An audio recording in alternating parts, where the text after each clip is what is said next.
Hello students, welcome back to CBSE corner. आज फिर हम हाजिर हैं अपनी एक नई वीडियो के साथ, जिसमें आज हम एक और केस स्टडी करने वाले हैं जो कि हमारी ट्रिग्नोमेट्री पे बेस्ड होगी।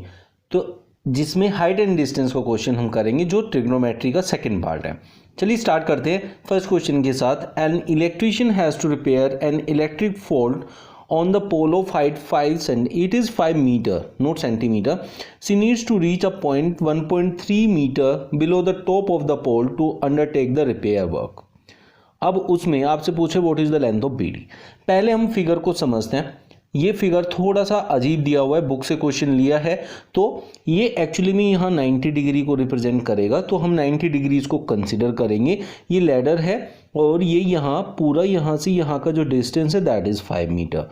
अब 1.3 मीटर नीचे पोल के बिल्कुल टॉप पे ये वर्क नहीं करना है, थोड़ा नीचे कहीं हमें उस फॉल्ट को ठीक करना है, तो हमें एक्चुअली में यहाँ पहुँचना है। यहाँ पहुँचना है तो ये जो लेंथ है BD, ये हमें कैलकुलेट करना है। तो what is BD? BD is AD minus AB। AD minus AB is equals to आएगा BD। So it will be 5 minus 1.3। ये फर्स्ट क्वेश्चन बिल्कुल सिंपल सा है। BD is equals to 3.7 metre. So your first answer is 3.7 metre. Next question देखते हैं। What should be the length of ladder? तो आपको length of ladder चाहिए।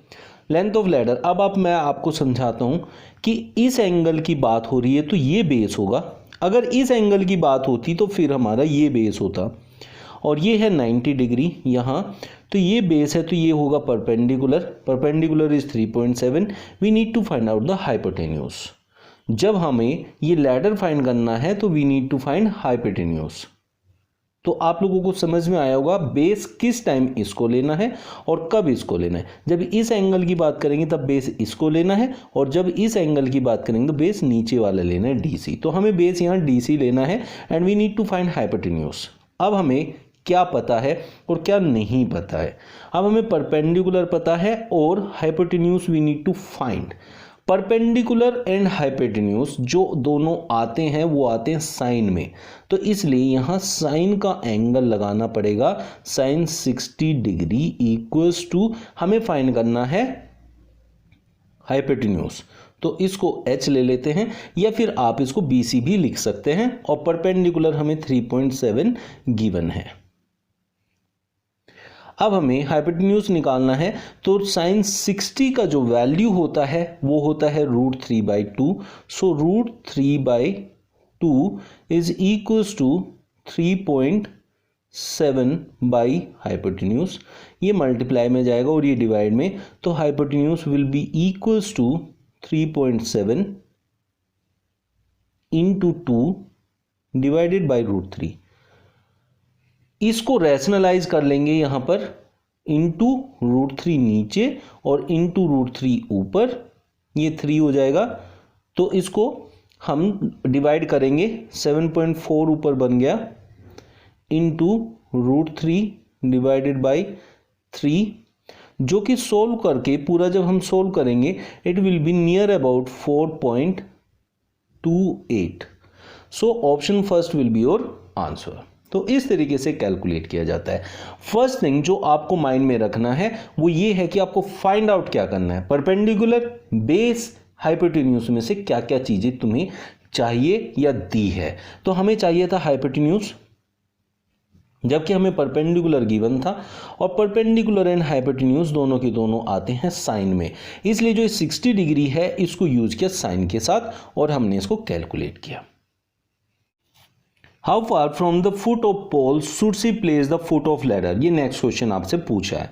उसने कहा है कि ये फुट ऑफ लैडर से जो फुट ऑफ पोल है वो कितना दूर होना चाहिए। तो अब हम इसको कहेंगे कि it is base and the perpendicular is 3.7 because this is your perpendicular. तो अब हमें बेस चाहिए, बेस को ऊपर रखें तो हमारे पास कोट का फॉर्मूला बन जाता है। So cot 60 degree will be equals to perpendicular, और sorry base upon perpendicular, that is CD upon perpendicular is 3.7। Cot 60 जो हमारा होता है that is 1/√3 equals to CD upon 3.7।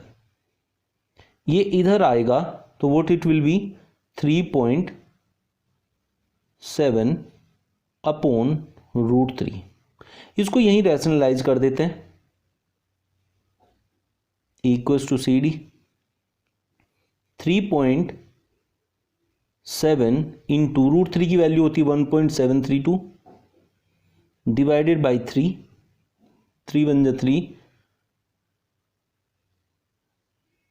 3 2 6 1.2 into 1.73 that will be approx multiply करेंगे तो 2.14।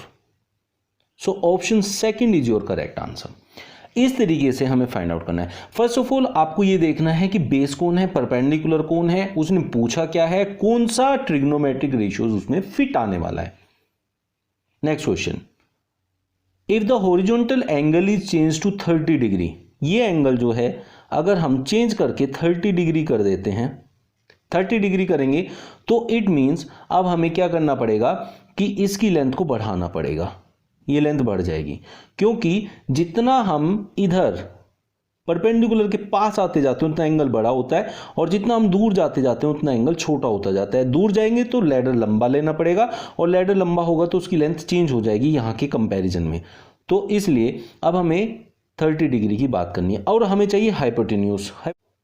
Hypotenuse होता है वो आता है हमारा साइन थीटा में, क्योंकि हमें परपेंडिकुलर पता है तो साइन थीटा इजीली अप्लाई कर सकते हैं। तो यहां हो जाएगा sine 30 degree equals to perpendicular that is 3.7 upon hypotenuse, जो कि अब हमें फाइंड करना है नया हाइपोटेन्यूज। पहले का हमने निकाल लिया था लेकिन अभी एंगल चेंज होने की वजह से ये निकालना पड़ेगा। It will B 1/2 equals to 3.7 upon BC. It will go to this side, this will come to this side. So BC will be equals to 3.7 की 2 में मल्टीप्लाई हो जाएगा तो it will be 7.4। इस तरीके से आपको कैलकुलेट करना है। अब लैडर हमें 7.4 मीटर की लेनी पड़ेगी, जबकि जो पहले हमने लैडर ली थी वो लगभग आपकी 4.28 मीटर के अप्रोक्स आई थी। What is the value of angle B? ये 90 है, ये 60 है। ये 90 और ये 60 होने से दो एंगल मिल गए। किसके? किसी एक ट्राइंगल की, जिसमें से एक एंगल गायब है तो उसको लिख लेते हैं। और तीनों का सम बाई एंगल सम प्रॉपर्टी, हमारा angle sum property of a triangle से 180 डिग्री के इक्वल होता है। तो यहाँ से हम एंगल B निकाल लेंगे 180 माइनस 150, क्योंकि 90 and 60 is 150, it will be 30 degree. So ये एंगल जो है एंगल B इज 30 डिग्री। उम्मीद करता हूँ आज का जो ये वीडियो है, जो केस स्टडी है ट्रिग्नोमेट्री से रिलेटेड, आप लोगों को अच्छे से समझ में आ गया होगा। फिर भी किसी को कोई डाउट है तो कमेंट बॉक्स में लिख देना, I will help you out. Next video में मिलते हैं new tricks and new questions के साथ। Thank you.